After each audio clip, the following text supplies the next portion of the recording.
এটি হলো ক্ষমতার পালা পরিবর্তন হলে কি লক্ষণ ফুটে ওঠে? প্রকৃতিতে যখন পরিবর্তন আসে, কোনো একটা ক্ষমতাধর সাম্রাজ্য, পরিবার কিংবা ধরুন কোনো একটা প্রতিষ্ঠান সেটি যখন ধ্বংসের দ্বারপ্রান্তে চলে যায়, এক পক্ষের পতন ঘটে, অন্য পক্ষের উত্থান হয়। ঠিক ওই সময়টাতে যে একটা প্রাকৃতিক অবস্থা বিরাজ করে সমাজে, দেশে, সংসারে, রাজ্যে, ঠিক সেই কারণগুলো যদি আপনি বুঝতে পারেন, তাহলে আপনি বুঝতে পারবেন যে আপনার দেশের বা আপনার সমাজের বা আপনার পরিবারের গণেশ উল্টে যাচ্ছে কিনা।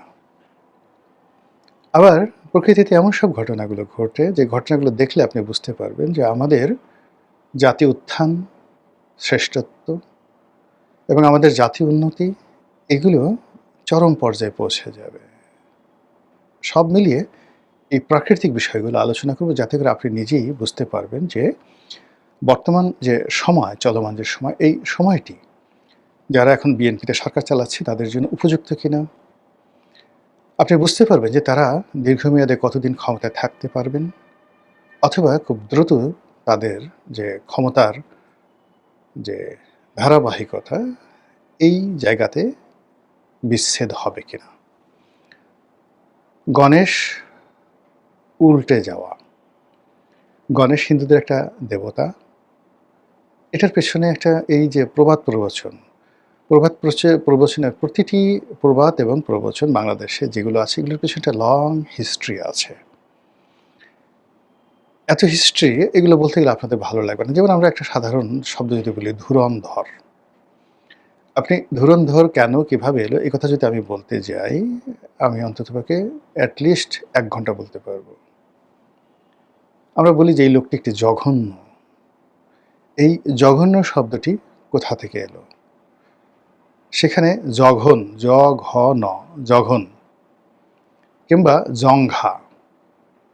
তো জঙ্ঘা, জঘন্য এবং জঘন এর সঙ্গে আমরা যে একজন ব্যক্তিকে বলি এই লোকটি একটি জঘন্য মানুষ, এটার সম্পর্কটা কি? তো এই ক্ষেত্রে এরকম যেমন প্রতিটি শব্দেরই অসংখ্য ব্যাখ্যা রয়েছে, তদ্রূপ এই গণেশ উল্টানোরও ব্যাখ্যা রয়েছে, যেটির একেবারে সহজ সরল বাংলা হলো, আপনি ক্ষমতায় আছেন, সেই ক্ষমতার যে চেয়ারটি এটি উল্টে গেছে। আপনি একটা ভালো ব্যবসা-বাণিজ্য করছেন, ব্যবসার যে অপরচুনিটিসগুলো আছে সেগুলো বন্ধ হয়ে গেছে। আপনি একটু পরেই ফকির হয়ে যাবেন, দেউলিয়া হয়ে যাবেন। আপনার সংসার যাত্রা বা সংসারের যে শান্তি এটি বিনষ্ট হবে। এই জিনিসগুলো যখন কম্বাইন্ডলি সামগ্রিকভাবে মানুষ বাগধারার মতো করে বুঝাতে চায়, ঠিক সেই সময়টাতে এই গণেশ উল্টে যাচ্ছে, গণেশ উল্টে গেছে বা গণেশ কবে উল্টাবে, এই শব্দগুলো ব্যবহার করা হয়। আমাদের এই আজকের ভিডিওতে আমরা বলার চেষ্টা করব রাজনীতির যে গণেশ, আমাদের সেই যে রাজনীতির গণেশ এটা উল্টে গেছে কিনা। ২ নম্বর হলো যে আমাদের ক্ষমতার গণেশ এটা উল্টে যাবে কিনা। ৩ নম্বর হলো আমাদের যে চিন্তা এবং চেতনার যে গণেশ, এই চিন্তা চেতনার গণেশগুলো উল্টে যাচ্ছে কিনা বা গেছে কিনা। প্রথম চিন্তা থেকে আসি। কারণ মানুষের মধ্যে প্রথম যেটা আসে সেটা হলো চিন্তা আসে। তারপরে চিন্তা থেকে মানুষের বুদ্ধি আসে। বুদ্ধি থেকে মানুষের কর্ম আসে। কর্ম থেকে মানুষের ফলাফল আসে। কাজেই এই চিন্তা থেকে বলি চিন্তার গণেশ উল্টে গেছে কিনা। ইয়েস, আমাদের চিন্তার গণেশ উল্টে গেছে। কখন থেকে উল্টে গেছে? ডক্টর মোহাম্মদ ইউনূসের জমানার প্রথম ৩ মাস পরে আমাদের চিন্তার গণেশ উল্টে গেছে। আমরা এনসিপি সম্পর্কে, তারপর বিএনপি সম্পর্কে, জামাত সম্পর্কে, ডক্টর মোহাম্মদ ইউনূস সম্পর্কে, আমেরিকা সম্পর্কে যে সকল চিন্তা করতাম, যে সকল ইতিবাচক ভাবনা ছিল, সেই প্রায় সব কিছু উল্টে গেছে এবং এটি ক্রমশ ওলটপালট হচ্ছে, স্থির থাকছে না। গত ২ বছরে আমাদের এই চিন্তার যে গণেশ, এই চিন্তার গণেশ অন্তত ২ বছরে প্রতি মাসে ৩০ বার করে হলে ২৪ × ৩০ তাহলে কতবার হয়? ৩ চব্বিশে ৭২, ৭২০ বার। আমাদের এই আরও ৭,২০০ বার, মানে ২৪ ইন্টু ৩০, ২৪ মাস। তো ২৪ মাসে প্রতি মাসে মানে যদি পাল্টে থাকে তাহলে ৭২০ বার পাল্টে গেছে। আর যদি আরও বেশি পাল্টায়, দিনে কয়েকবার পাল্টিয়েছে। তো এরকম একবার ডানে, একবার বামে, একবার উপরে, একবার নিচে, এরকম করতে, করতে আমাদের চিন্তার মধ্যে যে অস্থিরতা এসে গেছে, স্থিরতা নেই। ফলে আমরা এই অস্থির মনোবৃত্তির কারণে ২৪ ঘন্টা 24 আওয়ার্স কোনো একটা বিষয়ের উপরে নিজেদের মন, মানসিকতা, চিন্তা, চেতনা, সিদ্ধান্ত আমরা স্থির রাখতে পারছি না। আমাদের মনে হয়েছে ডক্টর মোহাম্মদ ইউনূস ভালো, আবার একটু পরে মনে হলো খারাপ। এবং আমাদের মনে হয়েছে জামাত ভালো, সৎ মানুষ করবে, তারা ভালো করতে পারে, একবার চেষ্টা করে দেখি। একটু পরে মনে হয়েছে আবার খারাপ। আবার মনে হয়েছে এনসিপি ভালো, আবার মনে হয়েছে চরমোনাই ভালো, আবার মনে হয়েছে না তারেক রহমান সাহেব ভালো, বিএনপি ভালো, সালাউদ্দিন সাহেব ভালো, আবার মনে হচ্ছে না না যেই লাউ সেই কদু। এই যে অস্থিরতা, ইট মিনস আমাদের চিন্তার যে গণেশ সেটা উল্টে গেছে। অন্যদিকে যদি আপনি রিভার্স ধরেন, যারা আমাদেরকে ১৭ বছর শাসন করেছে, আওয়ামী লীগ খুব খারাপ, শেখ হাসিনা খুব খারাপ, দেশে টাকা পাচার করেছে, এই বিষয়গুলো খুব জনপ্রিয় ছিল। আওয়ামী লীগের সব লোককে ধরতে হবে, মারতে হবে, এদের মালামালগুলো নিতে হবে, লোকজন কিচ্ছু বলবে না, এটা ছিল। কিন্তু উইদিন ৩ মাস, অর্থাৎ ২০২৪ সনের জুলাই, আগস্ট, আগস্টে গেল, সেপ্টেম্বর, অক্টোবর, নভেম্বর থেকে আমাদের চিন্তার গণেশ উল্টাতে থাকলো এবং আওয়ামী লীগের প্রতি সহানুভূতিশীল হতে হতে হতে হতে এখন আওয়ামী লীগের জনপ্রিয়তা যে কোন পর্যায়ে আছে, আরশের মালিক আল্লাহ ছাড়া আর কেউ জানে না। গেল চিন্তা। চিন্তার পরে মানুষের যেটা হয়, চিন্তা থেকে আমি বললাম যে চিন্তা থেকে তার বুদ্ধি আসে, বুদ্ধি থেকে কর্ম আসে। তো আমাদের এই চিন্তার জগতে আনপ্রেডিক্টেবল চিন্তার কারণে আমাদের যে কোনো কর্ম, সেই কর্মের ধারাবাহিকতা আমরা গত ২ বছরে রাখতে পারিনি। আমরা ২ বছরে ব্যক্তিগতভাবে কোনো দোকান দেইনি, কোনো ব্যাপক হারে আমাদের জনগণ চাকরি পায়নি, বিদেশে যায়নি, শিল্প কলকারখানা করেনি, বাড়ি গড়েনি, গাড়ি করেনি, মানে গাড়ি কিনেনি, এমনকি বিয়ে থাও অন্য সময় যা করে তার চেয়ে কম হয়েছে। এমনকি যদি এই ২ বছরে আপনি দেখেন আমাদের যে বার্থ রেট, মানে সন্তান উৎপাদনের ক্ষমতা, এটা অর্ধেকে নেমে এসেছে।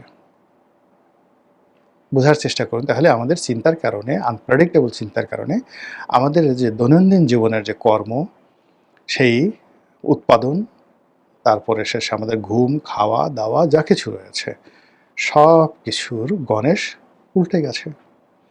আমরা সর্পিল গতিতে এগোচ্ছি, ডানে তাকাচ্ছি, বামে তাকাচ্ছি, স্থির হয়ে একটি নির্দিষ্ট গন্তব্যের দিকে যেতে পারছি না। ফলে সব কিছু এলোমেলো হয়ে গেছে। এরপর আসুন আমাদের স্বপ্ন। এই মুহূর্তে আমাদের কোনো স্বপ্ন নেই, স্বপ্নের গণেশ উল্টে গেছে। আমরা ঠিক স্বপ্ন দেখতে পারছি না যে একটি স্বনির্ভর বাংলাদেশ তৈরি হবে, সেই বাংলাদেশে রাজনৈতিক দলগুলো নেতৃত্বে থাকবে, সেটা তারেক রহমান সাহেব হোক, সেটা জামাতের সভাপতি হোক, কিংবা সেটা অন্য যে কেউ। ইভেন অনেকে সেনা শাসনের কথা বলেন, সেটা জেনারেল ওয়াকারুজ্জামান বা অন্য কোনো জেনারেল আসুক, তারা সামরিক বাহিনীর মাধ্যমে দেশকে সেই অতীতের এরশাদের মতো করে শাসন করবে। এরকম কোনো একটা চিন্তাতে, কোনো একটা পরিকল্পনাতে, কোনো একটা স্বপ্নে আমরা বিভোর হয়ে ২৪ ঘন্টা স্থির থাকতে পারছি না। এমনকি নিজের ঘরের মধ্যে আমরা যে সকল চিন্তা করছি, সেই চিন্তার সমমনা একজন সিঙ্গেল লোককে আমরা পাচ্ছি না। সবাই বিচ্ছিন্নভাবে যার যার মতো ছুটছে। এরপর আসুন রাজনৈতিক দলগুলো। ধীরে ধীরে আমরা আসছি ক্ষমতার প্রেক্ষাপটে। রাজনৈতিক দলগুলো অনেকটা, ধরুন আপনি কি বলবো, আপনি একটা চৌবাচ্চার মধ্যে ছিলেন, বিশাল একটা চৌবাচ্চা বা একটা পুকুরের মধ্যে ছিলেন। বিএনপি, আওয়ামী লীগ, জামাত সবগুলো একটা নির্দিষ্ট সীমার মধ্যে রাজনীতি করতো এবং সেখান থেকে পুকুরের পানিগুলো ফেলে দেওয়া হয়েছে, অথবা সেখান থেকে আওয়ামী লীগ নামক যে মাছগুলো, রুই কাতলা, সব তুলে নেওয়া হয়েছে। রুই কাতলা, বোয়াল, পাঙ্গাস সব তুলে নেওয়া হয়েছে, কালীবাউস, শোল, গজার যা যা আছে। এখন আওয়ামী লীগের সেই যে রুই কাতলাদের ভয়ে, যারা, মানে আপনি জানেন যে এক বড় মাছ ছোটো মাছকে খেয়ে ফেলে, ট্যাংরা, পুঁটি, কই, থেকে শুরু করে অন্য যে সকল ছোট, ছোট মাছ যারা কাদার মধ্যে লুকিয়ে থাকে। তো এই মাছগুলো চলে যাওয়ার কারণে এই সমস্ত মাছগুলো মানে ছোট, ছোট মাছগুলো কাদার মধ্যে থেকে বের হয়ে এসেছে। এখন বাইম মাছ সে গোকরা সাপের মতো ফনা ধরেছে। কুচিয়া সে ভাব দেখাচ্ছে, সে অজগর হয়ে গেছে। ট্যাংরা সে ভাব দেখাচ্ছে, সে যেন আইড় মাছ হয়ে গেছে। পাবদা মাছ সে বোয়ালের মতো ভাব নিয়ে হা করছে। পুঁটি মাছ সে রুই কাতলার মতো হা করছে। তো এরকম একটা পরিবেশ পরিস্থিতি আমাদের এই সমাজের যে রাজনৈতিক অঙ্গন, সেই রাজনৈতিক অঙ্গনে আমরা প্রতিনিয়ত দেখতে পাচ্ছি। যে যা নয় সে সেই জিনিসটি পারফর্ম করার জন্য চেষ্টা করছেন। এরপর যেটি হচ্ছে সেটি হলো মানুষের মনোজগতে শ্রদ্ধা জাগানোর জন্যে যে একটা ন্যাচারাল লিডারশিপ কোয়ালিটি লাগে, এই ন্যাচারাল লিডারশিপ কোয়ালিটি আমরা এখন কারো মধ্যে দেখতে পাচ্ছি না। মনে হচ্ছে সব কিছু চাপিয়ে দেওয়া, মনে হচ্ছে সব কিছু সাজানো গোছানো পরিকল্পিত। কেউ হয়তো পেছন দিক থেকে সুতো টানছে, কেউ হয়তো পেছন দিক থেকে শিখিয়ে দিচ্ছে ডায়ালগ, বলো বাংলা বিহার উড়িষ্যার নবাব, কেউ বলল যে আমি মোহনলাল।